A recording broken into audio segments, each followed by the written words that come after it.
Welcome back to Surviving and Thriving, where we share with you the things that we have learned as we have transitioned our family from struggling to survive disease to thriving right smack dab in the midst of it, in the hopes that something that we share with you will help you, enlighten you, and encourage you as you transition your family from struggling to survive disease to thriving right smack dab in the midst of it. It is so important, you guys, in this walk that we learn to encourage other people and concentrate on things and people that are outside of us, that have a good purpose and brings meaning. And I'm gonna explain that to you a little bit. And I'm also gonna share with you how scientifically that has been proven to help us. So when you encourage other people, right?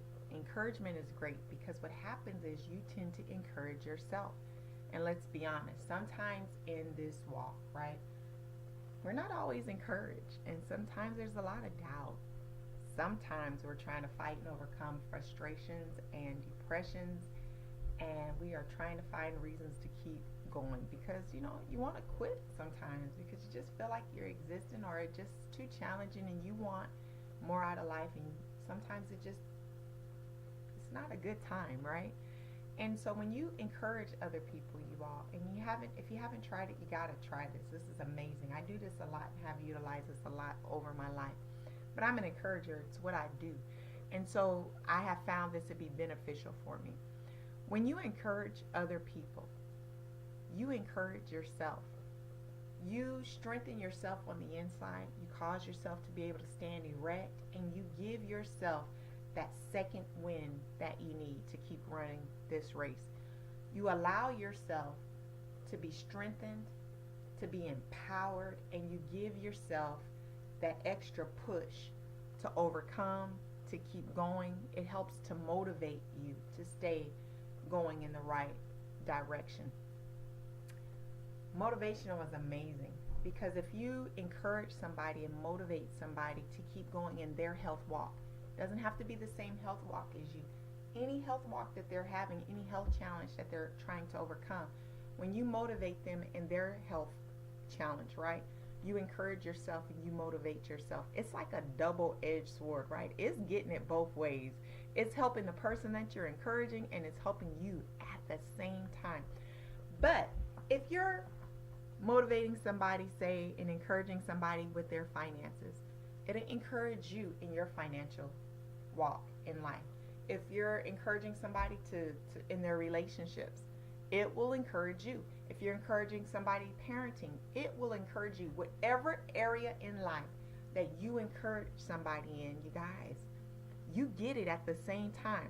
What you're putting out is being put back in you at the same time, and it's an amazing thing, and you have to utilize it. It's one of the best things that you have going for you.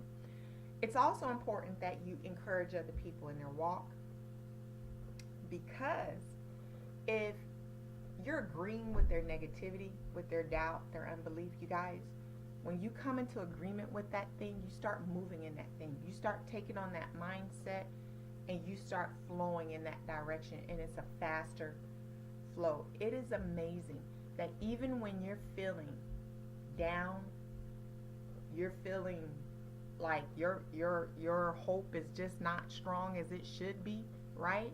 And you're not strong in your inner man, even if you're feeling that way and you start to encourage somebody, you will pull yourself up out of that, right?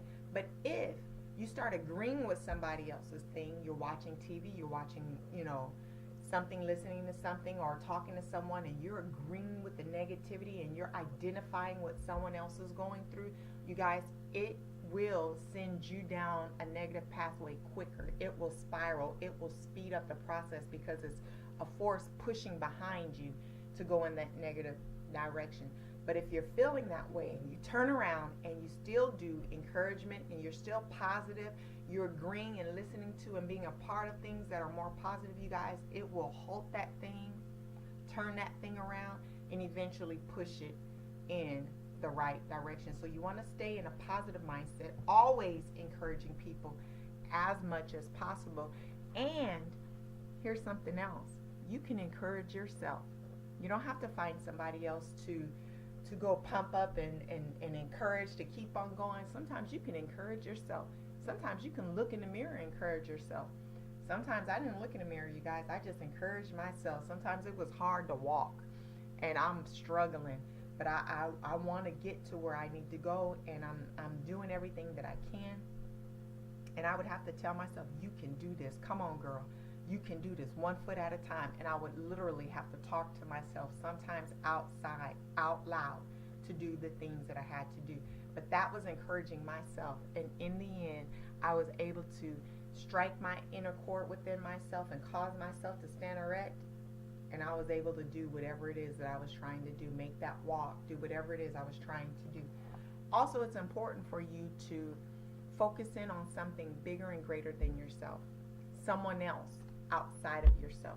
When you're focusing it on yourself in this health challenge, in this health journey, in this health walk, you guys, when you focus in on yourself, it amplifies everything. It amplifies the pain, it amplifies the struggle, it amplifies the hardship, and all of that leads to depression. All of that leads to want to quit. All of that produces negative chemicals within your body that will send you in a downward spiral, and you don't want to go in that direction. Have you ever noticed, like, if you were sitting down and you were thinking happy thoughts, and they were great thoughts, and you're thinking about a good time or imagining something great, someone else can walk in the room and be like, ooh, what you thinking about, Penny, for your thought? And the atmosphere is great. Your atmosphere changed. You feel lighter. You feel happier. You like, hey.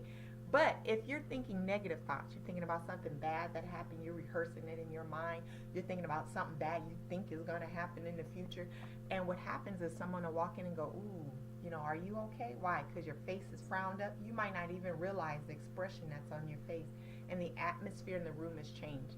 It's tense, and you can feel it. Sometimes people don't even have to come in. You can just be thinking bad thoughts, and all of a sudden you realize your temperature goes up. You start to get a little hot. You start to feel a little more tense, and you can feel the anger coming. Well, that same thing you're feeling is in that atmosphere. And you guys, when you're doing that, you're releasing bad chemicals that's going to send you in a bad way really quickly. It will spiral down in that direction. And you might not notice it happen the next day or the next day, but you have released some stuff in your body. Your body is now real acidic and toxic, and it is conducive for whatever you're fighting to get worse, but it's also opening you up for other diseases to come. It has been found that most diseases, you guys, are attached, a lot of diseases are attached to the negativity, the unforgiveness, the negative thoughts that a person have. If you've ever been to like a homeopathic doctor or different types of doctors, they'll ask you, right, we're going to deal with what you're dealing with health-wise, but we also need to deal with some things. What secrets are you keeping that you need to release? Who have you not forgiven? What are you angry about? What traumatic happened to you in your life that you have not released? Because they'll tell you, if we can deal with that, all this other stuff will clear up, right? But you can deal with things medically all day long, but if you are harboring all that ickiness inside of you, the medical stuff isn't really going to help you. So you've got to learn how to release.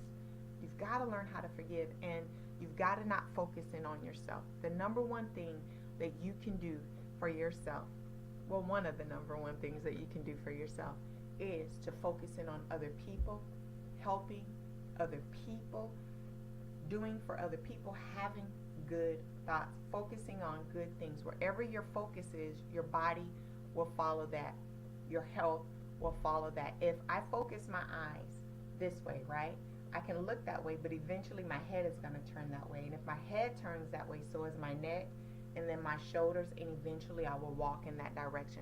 Same as if you're driving a car and you're looking off to the side because you see something, right? Eventually the car will start steering in that direction because your focus is in that direction.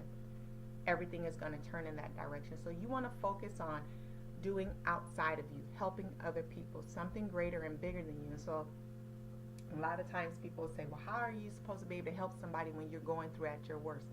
Find a way, because that will help turn your body, focus your life, and move in a positive direction. And as I told you before, purpose will keep you alive. So thank you for watching. Hope there was something helpful in there that you can grab onto and hold on to and help you in your life. But remember, in all things, do you.